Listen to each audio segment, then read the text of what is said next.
Let's move now to the ENCA Money Desk. Melissa Tichy joins us. Hi, Melissa. And you're here to tell us more about this two-part retirement system.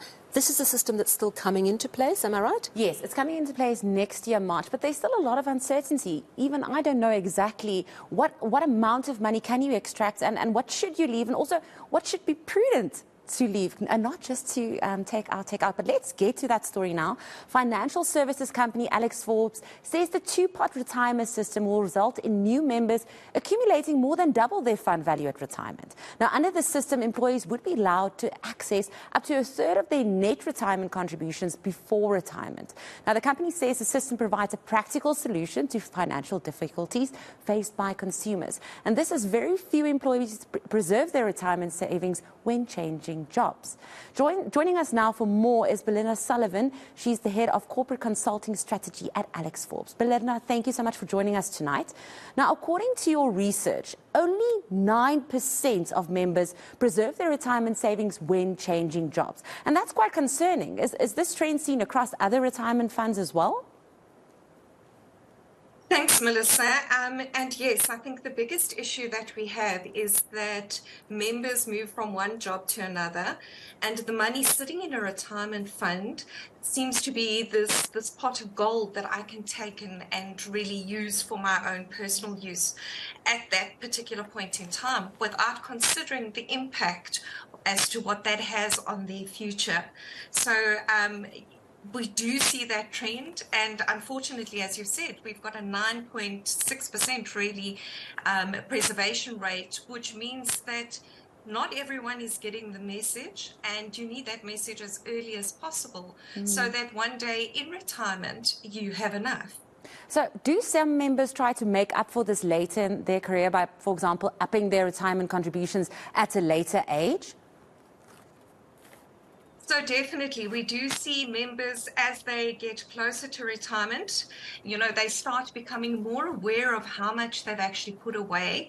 And that's when they start really getting advice and guidance as to what they should be doing about retirement. So we do see people joining and saying we need to make additional voluntary contributions in order to improve our outcomes one day in retirement. However, that preparation for retirement, it doesn't only start in your 40s and your 50s. It has to start much earlier, and the two-part is going to drive that member behavior, or the behavior of savings for members over the long term, and hence we see that there'll potentially be a far better outcome for members with the introduction of the two-part system.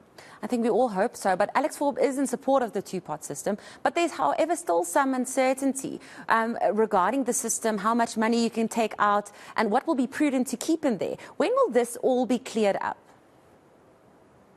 So, Melissa, at the moment we've got draft regulations, and these were available for public comment until the 15th of July, which everyone has submitted through the industry to the regulator.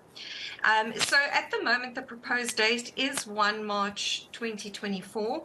And at this point, as the legislation stands in draft, a member would be able to potentially take out money from a savings pot. So we have a savings component as well as a retirement component. They would be able to access money in the short term from that savings component. And the minimum amount that they can access is 2,000 Rand. And as that pot grows, they would then be able to make access it at least once a year. But there are some provisos to that in terms of the taxation.